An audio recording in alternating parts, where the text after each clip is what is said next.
आज के प्रोग्राम में हम बात करेंगे कि इस वक्त पाकिस्तान की अदलिया में अनएक्सपेक्टेड चेंजेस आ रही हैं 27वीं तरमीम के बाद, जहां हमने ये देखा कि पॉलिटिकली चीज़ें बहुत स्मूथ जा रही हैं। ऑन दी अदर हैंड अदलिया की तरफ से भी एक रद्द-ए-अमल आना था। सुप्रीम कोर्ट में हमने इस्तीफ़े देखे, लाहौर हाई कोर्ट में आज पैदर पे इस्तीफ़े आ रहे हैं। ये क्या सिलसिला है, इसके ऊपर भी तफसील से बात करेंगे। और आने वाले वक्त में बिहार इलेक्शन से रिलेटेड इंडो पाक ताल्लुकात कैसे रहेंगे, इसके ऊपर भी बात करेंगे। सबसे पहले लाहौर हाई कोर्ट की डेवलपमेंट्स को डिस्कस करते हैं। बहुत शुक्रिया अब्दुर्रहमान, आप हमें प्रोग्राम में ज्वाइन कर रहे हैं। हमारे रिपोर्टर हैं, बहुत वेल इन्फॉर्म्ड हैं। अब्दुर्रहमान, जस्टिस शम्स महमूद मिर्ज़ा ने इस्तीफ़ा दिया, ये एक्सपेक्ट कर रहे थे आप, और किन बुनियादों पर रिज़ाइन किया उन्होंने? जी बिल्कुल, 27वीं आइनी तरमीम के बाद जो है ये जो इस्तीफ़ा आज आया है लाहौर हाई कोर्ट से, ये बिल्कुल मतवक्के था। और आइंदा कुछ दिनों तक या अगले 24 घंटों के बाद मज़ीद जो इस्तीफ़े हैं वो उनकी तवक्को की जा रही है। इब्तदाई तौर पर 8 से 10 इस्तीफ़े हैं वो पाइपलाइन में हैं। और इसकी जो वजूहात हैं वो 27वीं आइनी तरमीम के अंदर वो जो शिक है कि जजेस को एक दूसरे सूबे में ट्रांसफ़र किया जा सकता है, तो इन जजेस के बारे में ये जो इतलात थी कि इनको बलूचिस्तान या दीगर सूबों में ट्रांसफ़र किया जाएगा, तो एक वजह तो ये है। इसके अलावा इनके बारे में ये भी कहा गया है कि ये हम ख्याल जजेस का एक पूरा ग्रुप है जो मरहलावार जो है वो अपने इस्तीफ़े जो है वो पेश कर रहे हैं। सबसे पहला इस्तीफ़ा जो है जस्टिस शम्स महमूद मिर्ज़ा का आया है। ये सीनियरिटी लिस्ट में लाहौर हाई कोर्ट की सीनियरिटी लिस्ट में 5वें नंबर पर थे और ये लाहौर हाई कोर्ट की इंतज़ामी कमेटी का भी हिस्सा थे। इनके इस्तीफ़े के बाद जो है लाहौर हाई कोर्ट की इंतज़ामी कमेटी की जो शक्ल है वो भी तब्दील होगी। और जो 8वें नंबर पर ये बताइएगा कि जो इंतज़ामी कमेटी का हिस्सा थे उसकी आप कह रहे हैं शक्ल तब्दील होगी, तो उसके असरात क्या होंगे? क्या मनफी असरात होंगे उस पर?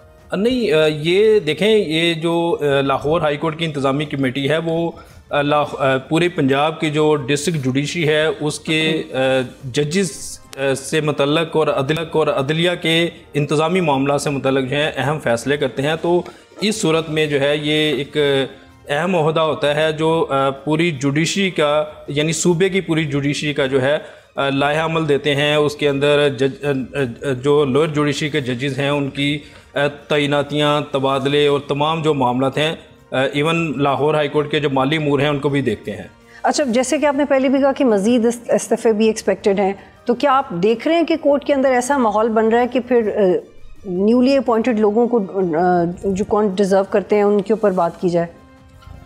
जी बिल्कुल, इस वक्त जो फॉर्मेशन है लाहौर हाई कोर्ट में जो सीनियर मोस्ट जजेस हैं उनमें से ही ये तवक्को की जा रही है कि वो मौजूदा जो तब्दीली आई है 27वीं आइनी तरमीम के बाद, उसकी रोशनी में जो है उनकी तरफ से तवक्को की जा रही है कि वो इस्तीफ़े देंगे। और इस बात के हवाले से वो ना सिर्फ गौर व खोज कर रहे हैं, जो हमारे ज़राए हैं इस बाबत जो है जजेस आपस में भी सलाह मशवरा कर रहे हैं। दूसरी तरफ रात के जो है पंजाब बार कौंसल की जानब से जो रात के एक प्रेस रिलीज जारी हुई है। पंजाब बार कौंसल वकला का वो फोरम है जहाँ से ये तवक्को की जा रही थी कि कहीं वकला जो है वो इस 27वीं तरमीम के ख़िलाफ़ एक तहरीक की शक्ल में बाहर ना आए।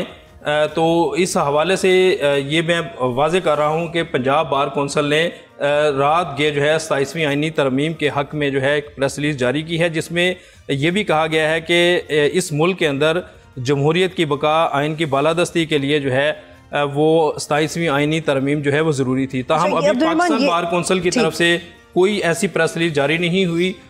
जो ओहदेदार जो है इस वक्त पंजाब बार कौंसल के अंदर मौजूद हैं, उन्हीं की अक्सरियत जो है वो पाकिस्तान बार कौंसल में भी है। पाकिस्तान बार कौंसल आज का जो इस्तीफ़ा आया है, इस हवाले से अभी तक पाकिस्तान बार कौंसल के किसी जो ओहदेदार की तरफ से कोई बयान नहीं आया।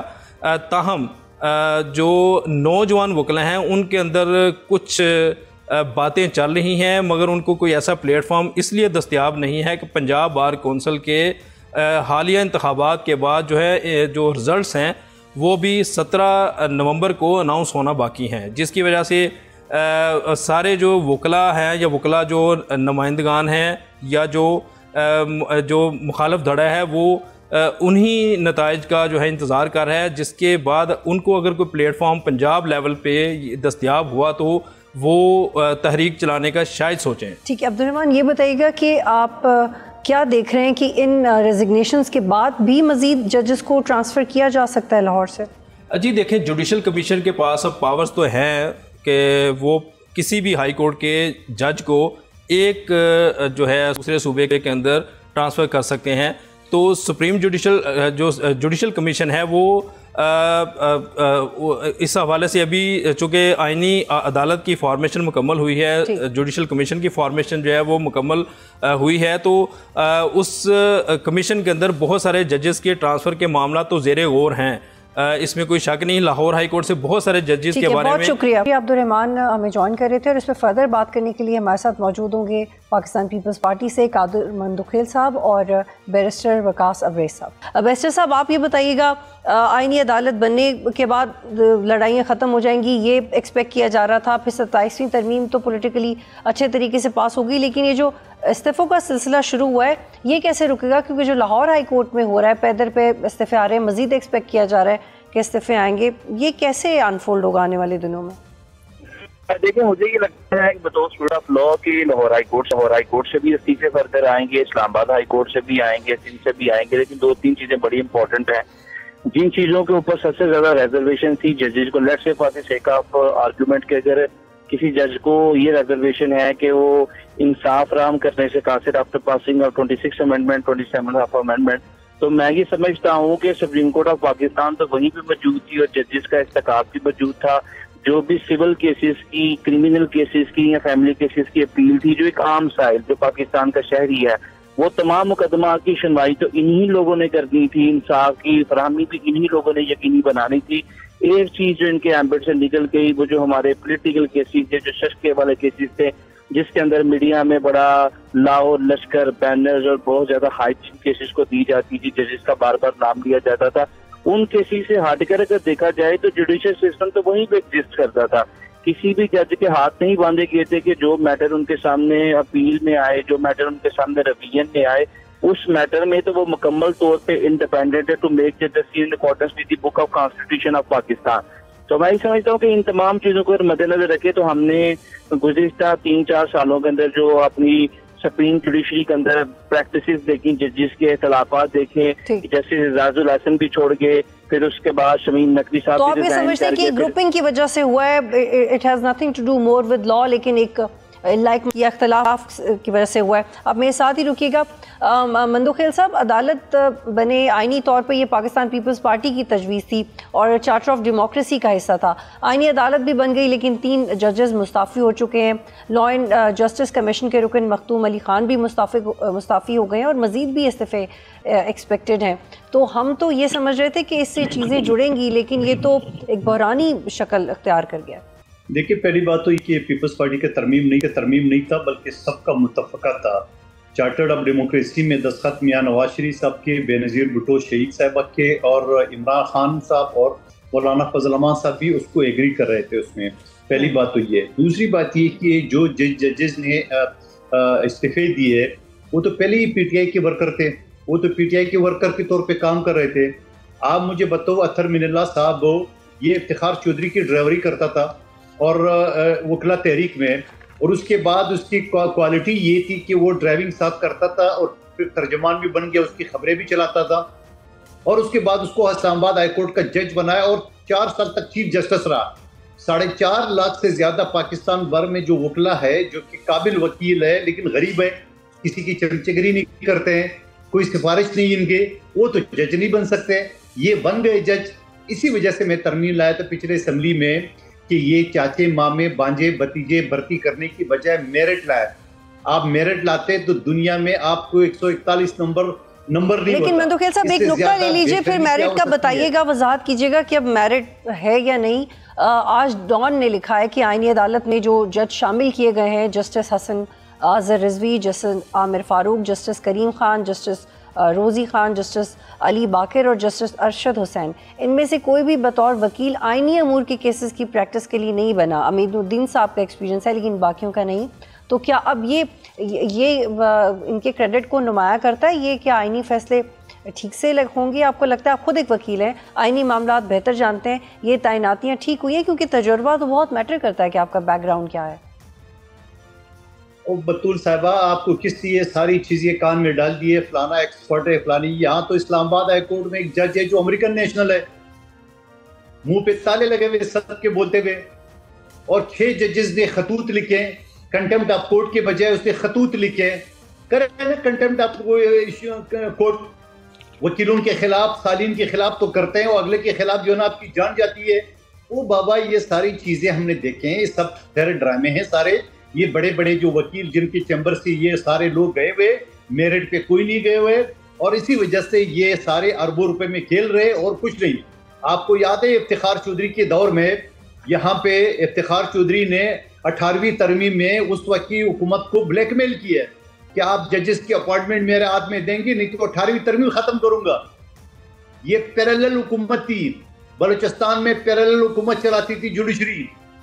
वज़ीर आला से ज्यादा इख्तियारात होते थे, हर प्रोजेक्ट में खड़े होते थे, हर जगह विजिट करते थे। जरा शजरा उठा के देख ले, साकिब निसार की अदालत में मैं खुद बैठा हुआ था सुप्रीम कोर्ट में, कह रहे मैं गर्दन यूं करूं तो 5-7 MPA मैंने उड़ा दूं। वो भाई तेरे वालिद साहब का राज है, बैठे हुए तो इंसाफ की कुर्सी में ड्रामे तो सियासी कर रहे हैं। फिर वो बाबा डेम का ड्रामा चला है। फिर मैं एक केस में बैठा हुआ था, एक PTI का MPA, तो उसको बोला कि भाई 1 करोड़ रुपए जमा करो। उसने बोला किस बात का जमा करूं? आखिर में करते करते उसने जो है ना वो 25 लाख रुपए पे ले आया, उसको जमा करके और उसकी माफी दिलाई। उसके बाद जाके मलिक रियाज केस में बैठा हुआ था सुप्रीम कोर्ट में, उनको बोला 1000 अरब रुपए जमा कर दे। मलिक रियाज ने कहा कि 1000 तो मैंने देखे भी नहीं, चलो 500 जमा कर दे। मेरे बराबर में एक वकील बैठा हुआ था, मैंने कहा ये स्टेट एजेंसी है, सुप्रीम कोर्ट है। आपने सुप्रीम कोर्ट की अदालतों का बेड़ा गर्क इन्हीं चीजों किया है कि आपने अपनी चमचे भर्ती की है, चाचे मामे भर्ती की है, मेरिट पे कोई वकील भर्ती नहीं हो सका, गरीब का बच्चा नहीं बन सका। इसी वजह से आपका बेड़ा गर्क है दुनिया में 141 नंबर पे। कुछ शर्म नाम की कुछ चीज है? आप मुझे बताओ, इतनी ताकत है दुनिया में, 6-7वां नंबर है, जुडिशरी में 141 नंबर है। शर्म ठीक है मंदुखेल साहब, आप प्लीज मेरे साथ रहिएगा। बैरिस्टर वकास साहब, ये जो नुकात मंदुखेल साहब ने बताए हैं, पहले हम ये एक्सपेक्ट कर रहे थे कि मेरिट सिस्टम को प्रिवेल करेंगे, डेमोक्रेसी या जो मुख्तलिफ नौयत के मुकदमात हैं वो अलग अलग एड्रेस हो जाएंगे। लेकिन ऐसे अगर लोग आए जिनका वो तजुर्बा ही नहीं रहा, तो फिर ये कैसे इन्फ्लुएंस करेगा कॉन्स्टिट्यूशनल कोर्ट? देखिए 2 चीज़ें हैं। जहाँ तक जो नए जजेस रखे गए और कॉन्स्टिट्यूशनल कोर्ट उनको वेस्ट किया जाएगा, बेस्टो किया जाएगा, तो उसके अंदर कोई हैरानगी चंबे की बात नहीं है। कॉन्स्टिट्यूशन एक्सपर्टी रिक्वायर करने के लिए आपको कितना सारा टाइम रिक्वायर करना पड़ता है। मैं समझता हूँ कि बतौर स्टूडेंट ऑफ लॉ आप अपने LLB की कोर्स के अंदर ही आइन के 280 आर्टिकल 5 के शुमारे 27 अमेंडमेंट्स पढ़ के आएंगे, तो एक जज जो इतनी लंबी प्रैक्टिस कर रहे हैं, या एक बतौर वकील जब आप 10 साल की वकालत कर लेते हैं या हाई कोर्ट के जज की एलिजिबिलिटी बनती है, तो you are supposed to be expert in the field of constitution of the state. तो कॉन्स्टिट्यूशन कोर्ट में किसी भी जज को रखा जाता है तो उनकी constitution expert in it self होती है, उसमें तो उनकी माहिराना एक्स्ट्राऑर्डिनरी रिक्वायरमेंट की जरूरत नहीं है। दूसरी ये चीज के मेरिट सिस्टम बिल्कुल पाकिस्तान में गुज़िश्ता 7-8-10 सालों में हमने देखा कि मेरिट को जिस तरह डिस्टॉर्ट किया गया, डैमेज किया गया, डिस्पर्स किया गया, इसकी धज्जियां उड़ाई गई, और ऐसे ऐसे जजेस को जो उनके अपने चैम्बर्स के अंदर थे उनको ला के बैठा दिया गया और अल्टीमेटली खुदा पहाड़ निकला चुका। जो कॉन्सिक्वेंसेस थे जुडिशियल सिस्टम के वो अटेन नहीं हुए। और I do agree with Mandokhel साहब के हमारा जुडिशियल सिस्टम इस वक्त कहाँ पे स्टैंड करता है, कहाँ पे लैंड करता है। This is the most astonishing establishing to understand के पाकिस्तान के अंदर हमारा तो बैरिस्टर साहब ये वाजे करें, क्योंकि जुडिशियल एक्टिविज्म की पे आप लोग बात लेके आ गए, तो उस वक्त से लेके अब तक जो इफ्तिखार चौधरी साहब का दौर था उसमें ज़्यादा गलती कहाँ हुई है? लाइक माइंडेडनेस की वजह से या डीमेरिट की वजह से? देखें, कानून की देवी की आंखों पे जो पट्टी बांधी जाती है इसलिए बांधी जाती है कि आप अमीर गरीब अपना पराया नवाज जरदारी इमरान के फर्क के बगैर जो है वो फैसला कर सकें। लेकिन अनफॉर्चुनेटली जो आपने वर्ड इस्तेमाल किया, you have absolutely put the nail on the head, कि हमारी जो जुडिशियल कल्चर के अंदर जो लाइकनेस था, जो विदाउट गेटिंग प्रेजुडिस जो फैसले देने थे, पार्शल हुए बगैर फैसले देने थे, हमारे हर फैसले के अंदर हर सो मोटो जुरिस्डिक्शन 184 क्लेम के अंदर लाइकनेस का, लाइक माइंडेड होने का एक बू जो है वो आती थी। तो अल्टीमेटली इसने हमारे जुडिशल सिस्टम की जो है धज्जियां उड़ा कर रख दी।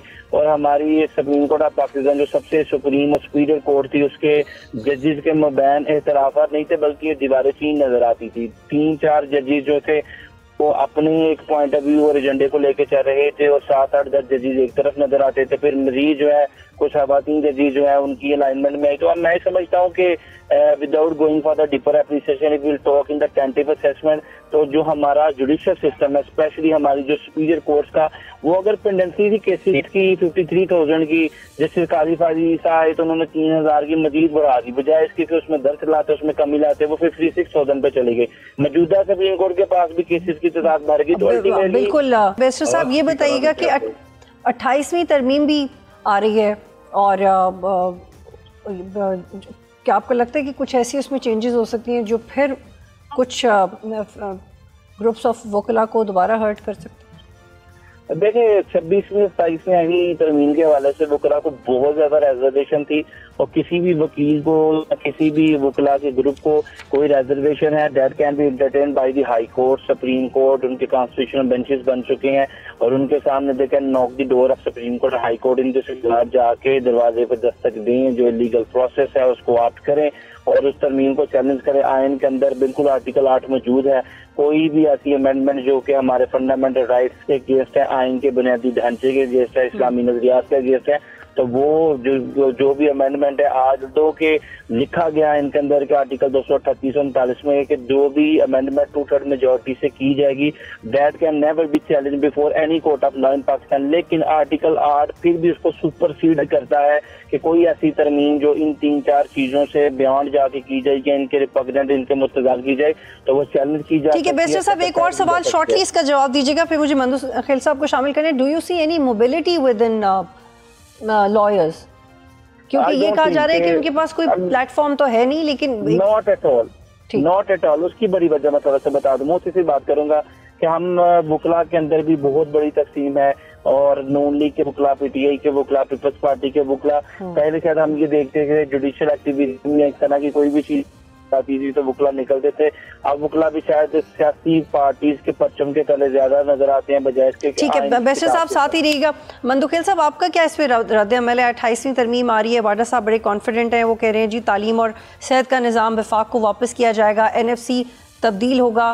क्या आप तक ऐसी कोई बात पहुंची? क्योंकि इसमें बेशतर हिस्सा ऐसा भी लगता है कि 18वीं तरमीम से रिलेटेड है, तो आप लोगों की तो बड़ी उसमें खिदमत थी, आपको रिजर्वेशन होंगी इसके ऊपर अगर ये बात होती है? आपको कर रही हूँ मौखूजे पे बातें। अभी 28वीं तरमीम आई नहीं है और आप डिबेट पहले शुरू कर दिया है। देखिए आइन का आर्टिकल 239 ये कहता है कि आप एक मरतबा नहीं 1000 मरतबा, बल्कि लिमिट नहीं, आप तरमीम कर सकते हो। जब भी आखिर में वक्त जो है ना वो ये समझ सके कि फलाना शिक में या फलाना आर्टिकल में अब हाँ मौजूद है तो उसकी तरमीम का उनके पास इख्तियार है अगर 2/3 मेजॉरिटी हो।